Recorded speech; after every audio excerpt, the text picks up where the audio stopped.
There were several, in fact, highlights, many of which was expected. Guarantees for the youth, for the farmers. There was focus on Nari Shakti. The Congress vowed that if they voted to power, they'll conduct a nationwide caste census, something that Rahul Gandhi has been speaking about through the course of the Bharat Jodo Nyay Yatra as well. Now, besides that, interestingly, they've spoken about a probe in electoral bonds. They've spoken about getting rid of the state government in Manipur to ensure that there is justice for the people of Manipur. Let's round up for you all the highlights of this manifesto and also reactions that have come in from the BJP. 5 pillars में से 25 guarantee निकलते हैं. The Congress has released its manifesto for the Lok Sabha elections with a focus on Nyay or justice. The document makes a series of promises for the women and the youth. Bharat जोड़ो न्याय यात्रा में 5 pillars पर ध्यान केंद्रित किया गया था. यात्रा के दौरान युवा न्याय, किसान न्याय, नारी न्याय, श्रमिक न्याय और हिस्सेदारी न्याय की घोषणा की गई थी. जहां कहीं भी हम गए, इन न्याय की बात हमने करी थी और इसकी गारंटी भी हमने दी है. One of the biggest talking points in the manifesto is the caste census, a political hot topic that has been in the headlines for quite a few months now. In its manifesto, the Congress vowed to conduct a nationwide consensus to identify and enumerate castes. It has promised to waive off student loans, including unpaid interest, if it's voted to power.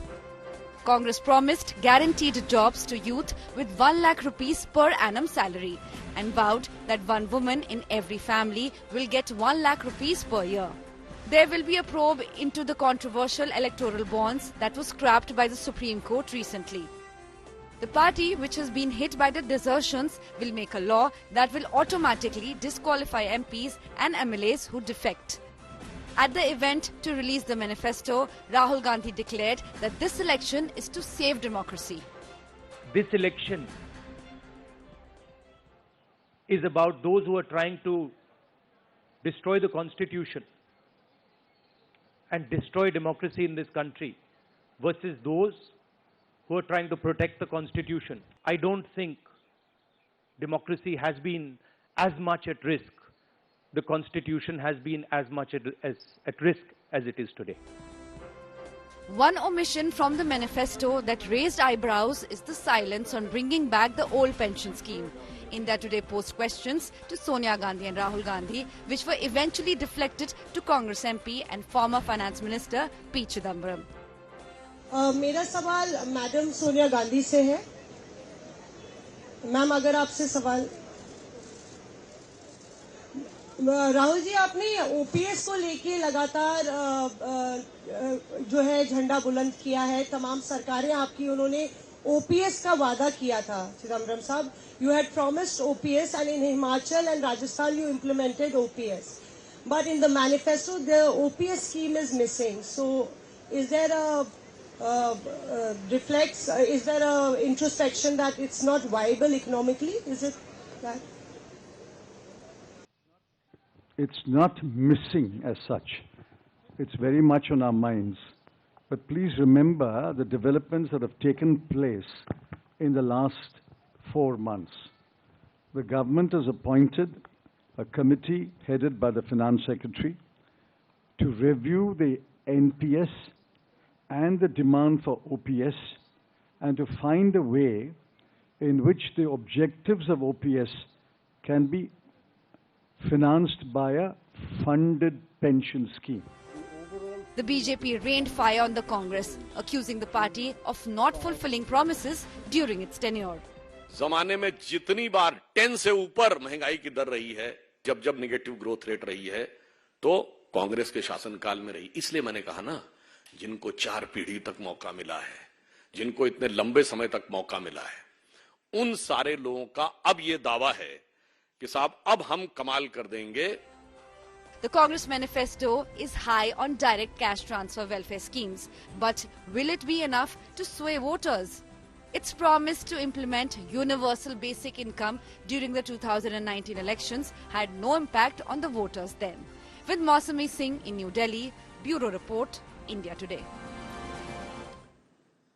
Let me bring in Rahul Gautam on this broadcast. He tracks the Congress very, very closely for us and was there at the press conference as well. Rahul, good evening. You know, we've spoken about all of the big mentions in the manifesto and what Moshmi brought up about the old pension scheme. What really are you hearing from your Congress sources about the reasoning behind not having that as part of the manifesto? Well, good evening, Akshita.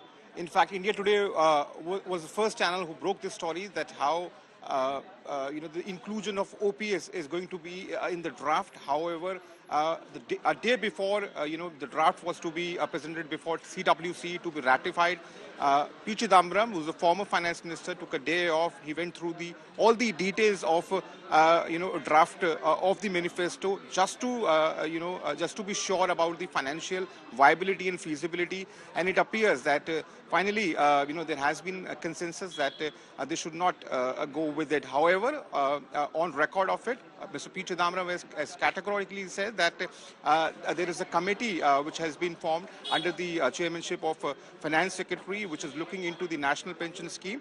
And once the report is going to be out of this NPS committee, then they're going to take a stance on OPS as to whether they're going to pledge it or not. But one thing is very important that Mr.